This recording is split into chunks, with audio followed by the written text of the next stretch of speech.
Allez, vas-y, raconte-moi. Comment t'es Bon, devenu voilà, végétarien? je reste anonyme parce que chez nous en Belgique, Ah, tu viens de Belgique.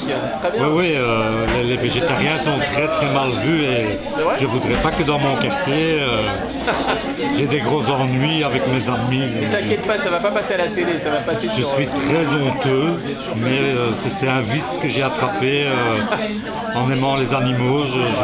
Voilà, je l'avoue, j'aime les animaux et voilà, je peux rien dire de plus. Et voilà, Non mais raconte-moi comment tu es devenu végétarien. j'avais bu quelques bières et bon, voilà. Non, je sais pas comment je suis devenu Plaisantez jusqu'à végétarien. maintenant, hein, au cas où vous n'auriez pas compris, cher spectateur. Jamais, moi je plaisante, jamais. Non, il faut être sérieux. Alors raconte alors. Comment tu es devenu végé? Comment je suis devenu végétarien? Le déclic. Ouais, c'est un amour pour les animaux. Quand ça? Enfant, mon père avait déjà un amour pour la nature. Et ça m'a amené automatiquement à aimer les animaux. Et chaque fois qu'on parlait de religion, je disais toujours oui, mais on oublie trop les animaux, il faudrait un peu suivre leur exemple. Bon, j'avais une idée un petit peu enfantine, quoi, un peu idéalisée des animaux. Et mon rêve d'enfance, c'était de devenir végétarien. Donc voilà, j'ai réalisé mon rêve d'enfance à 17 ans. Comment? Ouais. Mais là, c'est le moment où j'ai pris la décision de devenir végétarien parce qu'on m'avait fait croire que c'était un danger pour ma santé. Donc je voulais pas trop impliquer mes parents là-dedans. Et bon, je m'étais dit, je vais attendre ma majorité. Mais comme je suis tombé très malade avant, je me suis dit, de toute façon, comme j'étais très malade, j'allais vraiment très mal. Autant le faire, c'était l'occasion jamais. Et donc, notamment grâce au végétarisme, à la naturopathie et des choses comme ça, je suis arrivé petit à petit à remonter la pente. Bon, j'avais pas encore arrêté le tabac, j'avais pas encore fait de sport, enfin des tas de choses qui sont très importantes, puisque je sais pas si ça rentre dans le sujet, mais il y a 7 clés à la santé. Il y a le soleil, l'air, l'eau.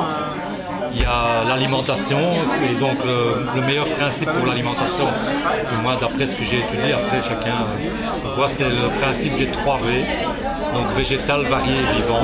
Vivant, c'est très important, une alimentation fraîche, qui était encore vivante il n'y a pas longtemps dans les végétaux.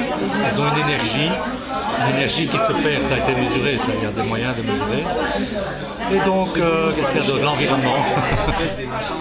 Les personnes qui nous entourent, les paysages, les immeubles, l'exercice physique et le repos. Mais l'alimentation est une part importante et vive le végétarisme. On boit même de l'eau. Merci beaucoup. Merci. Tu veux rajouter quelque chose? Non, je sais pas. C'est surtout, moi ce qui m'intéresse, c'est le déclic lui-même. Non, mais je sais pas parce que c'était trop jeune, quoi. Donc,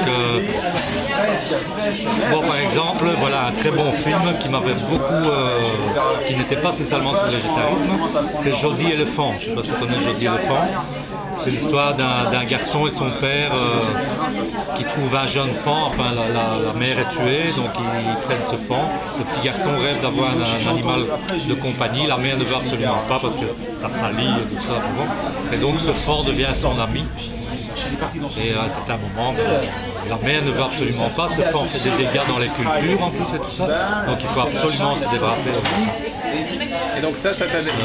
Ça m'a beaucoup fait pleurer à l'époque. T'avais quel âge? 7 ans, 8 ans. Ça c'est resté, et ça a c'est vraiment servi resté ancré, quoi. Et à 17 ans, quand t'es devenu végé, ça a servi à ça? Non, c'était resté dans mon inconscient.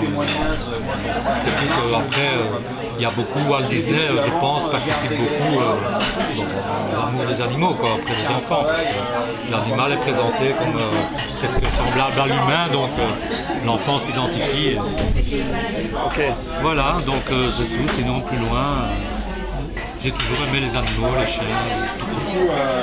J'ai trouvé toujours que la nature était belle, quoi. Bon, c'est vrai qu'elle n'est pas parfaite et qu'elle a ses gros défauts, bon, comme nous tous. Quel défaut il y a dans la nature? Oh, il y en a beaucoup. Hein. C'est l'homme le défaut de la nature?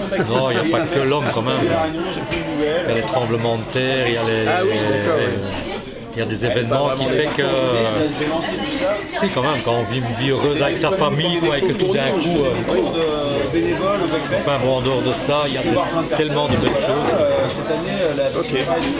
Voilà, donc c'est les animaux et la nature qui ont fait que tout naturellement je suis devenu végétarien et que je comprends très mal, et là je m'adresse à vous, messieurs les écologistes, que vous n'ayez pas encore compris ça. Enfin, c'est la base même de l'écologie active. Ça, quand on pense que d'après les chiffres qu'on a, ça fait 5000 litres d'eau économisés par jour et par personne. Bon, après, on verra.